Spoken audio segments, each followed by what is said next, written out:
What's up, everybody? Aaron Schatz here, Editor-in-Chief of ASE Publishing, and you are watching another ASE Labs video review.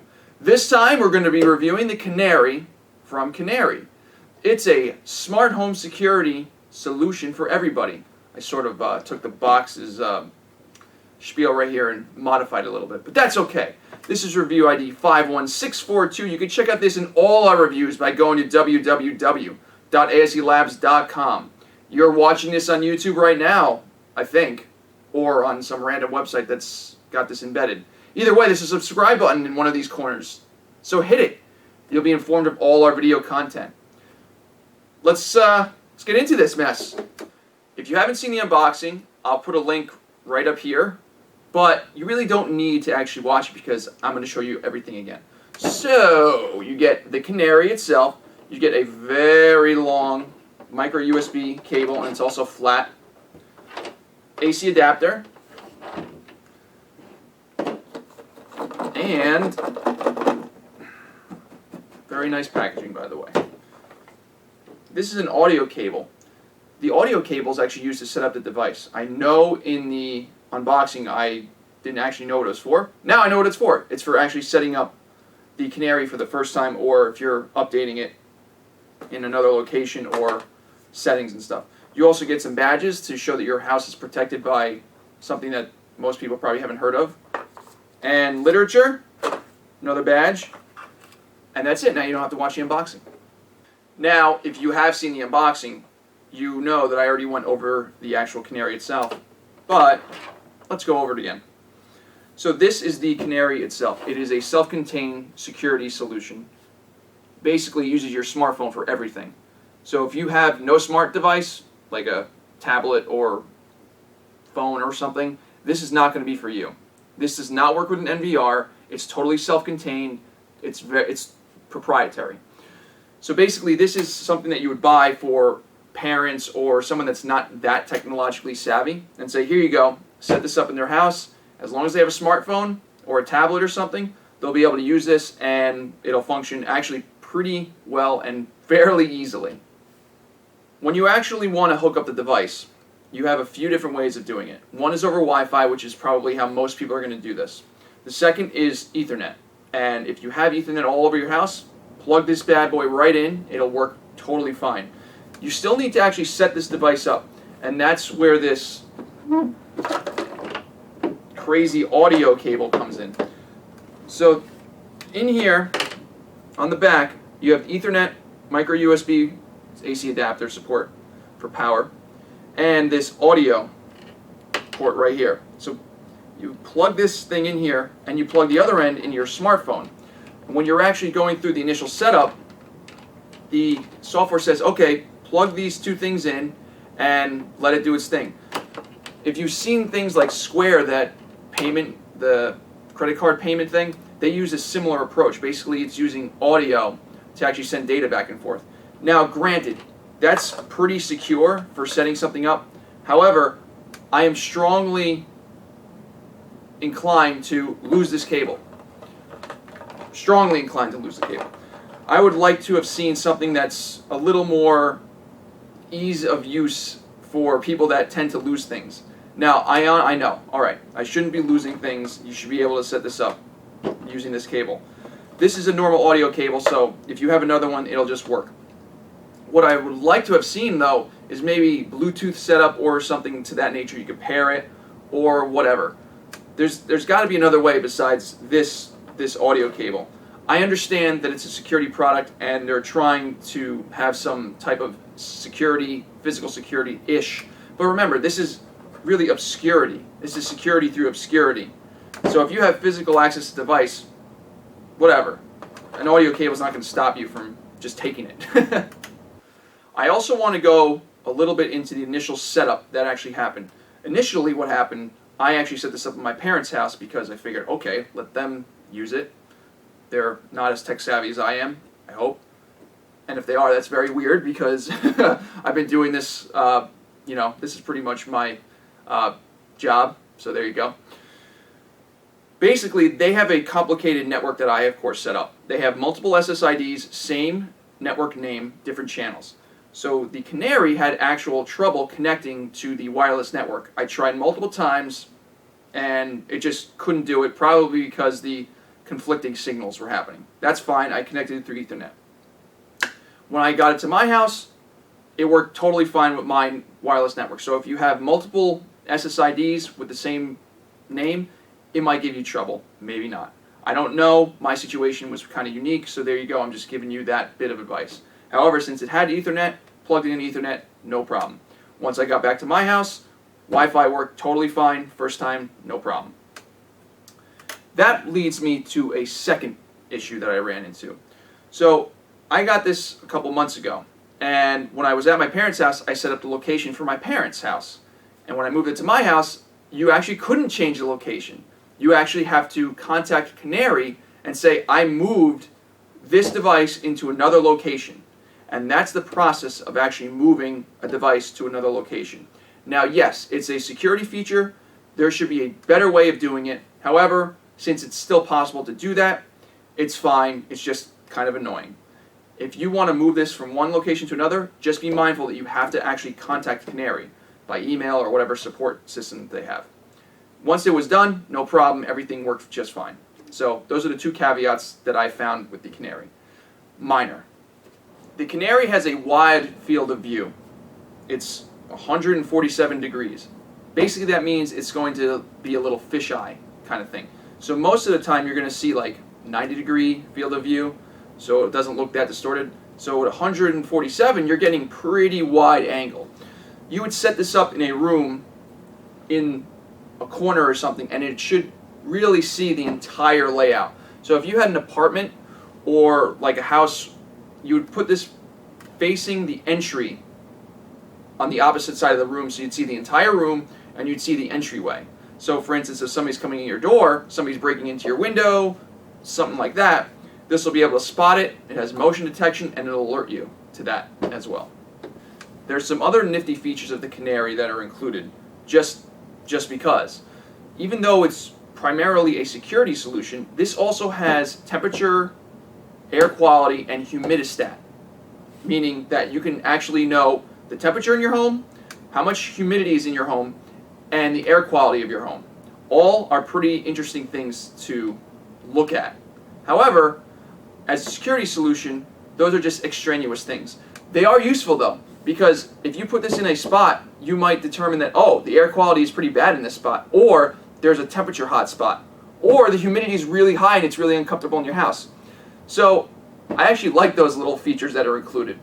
If it doesn't add that much of a cost to the device and it allows you to actually look over time at how things are working, I think that's great. And Canary thought the same thing, and that's why they included it.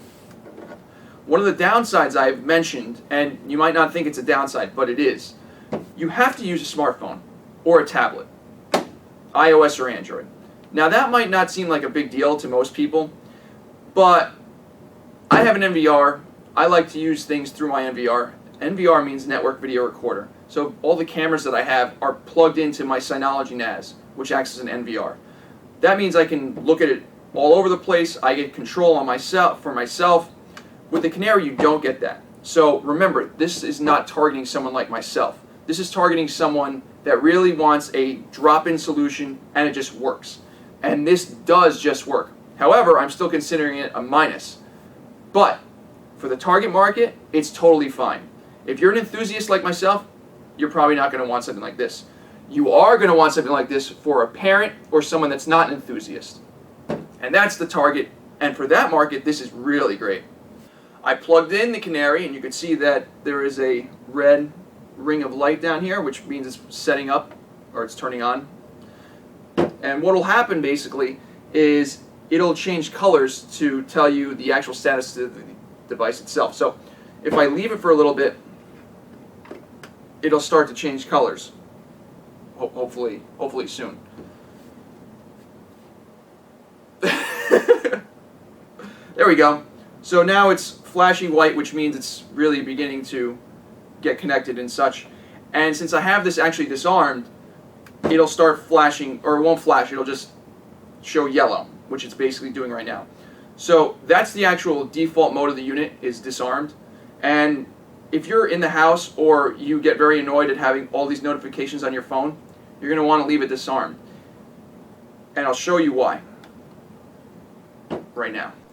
What I mean is, if you're in the house, you want to make sure this is disarmed. One of the unique features of the Canary software, though, is the ability to automatically disarm based on the location. So if you have your phone with you all the time, once you enter your premises, it'll actually auto-disable the actual alarm on this, which is actually very handy and very useful. So you gain entry to your home, it disarms, and that's great. You leave, it'll automatically arm itself. Now those are options you could set. I like manual control, so I do it myself. But if you want automatic control, it works fine. So unlike previous reviews, I'm going to actually show you the screen directly inset in this video. So I won't be holding this up and then showing you from this camera. So I'm going to be placing it either in this side or this side, so you'll actually see everything that I see. So if we go into the software right now, you could see that it's giving me a warning that I have mock location set. And the reason I have mock location set is because I do a lot of debugging on Android.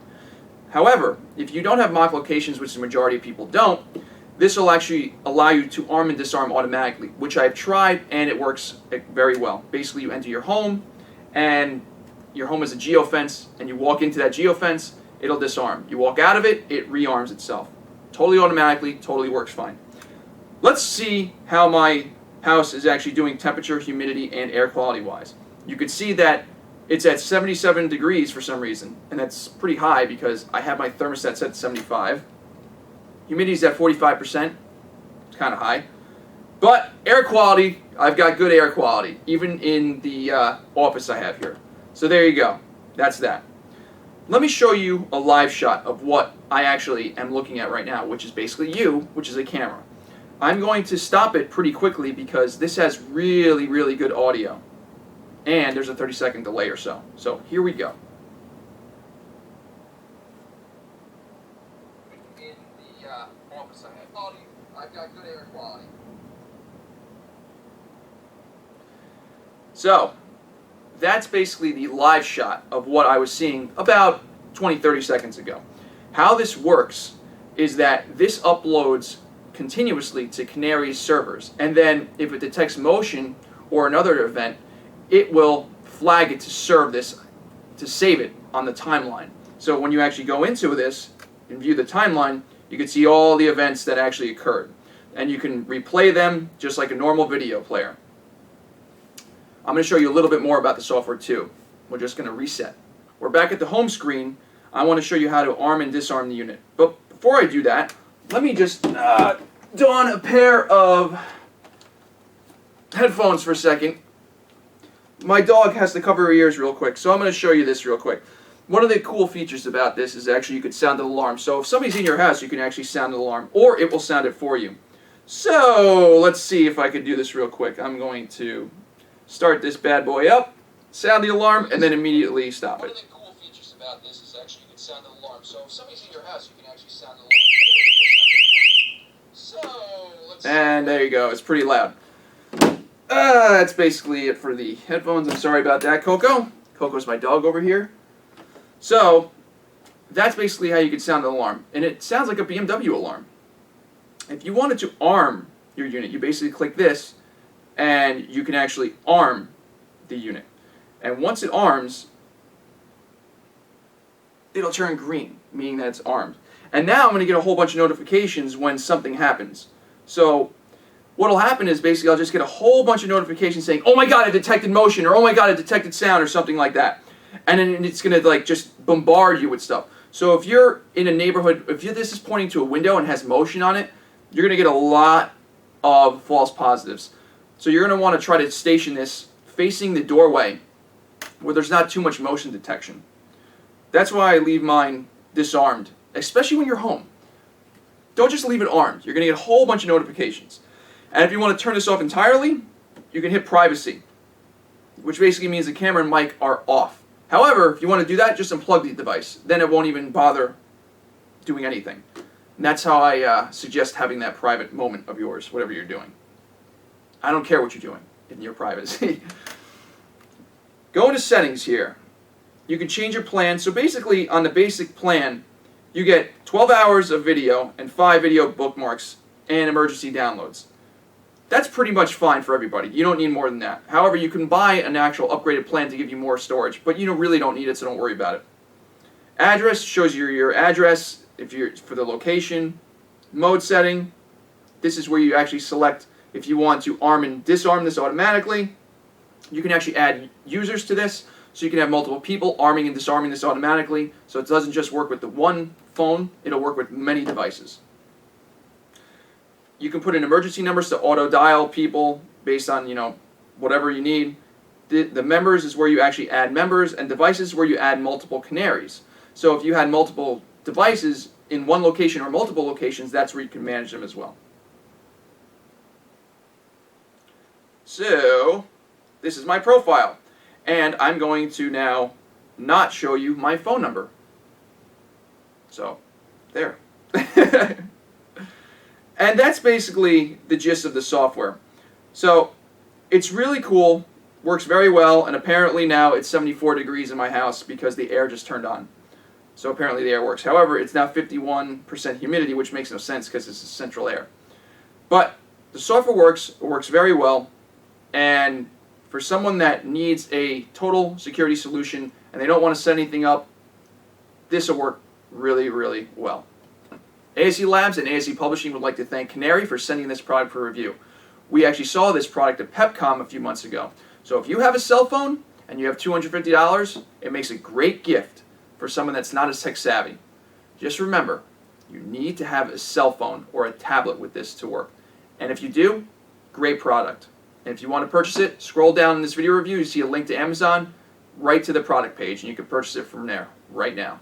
For ASE Labs and ASE Publishing, I'm Aaron Schatz. Thank you very much for watching. Be sure to subscribe to our YouTube channel, which you're watching right now, I hope. Because if not, this video has now been ripped off and then it's placed on some random website that I don't know about. And if that actually happens, let me know where it is, because then I'll give them props for actually posting a video review that they didn't give me any credit for. How dare those people? Anyway, the subscribe button is one of these corners, I think, right? Either way, thanks for watching, everybody. Please leave me some feedback. Whatever you want to say, I'll accept and probably get annoyed if it's negative, but, that's how people are. Humanity is just like that. Thanks for watching, everybody. We'll see you in the next one. Take care.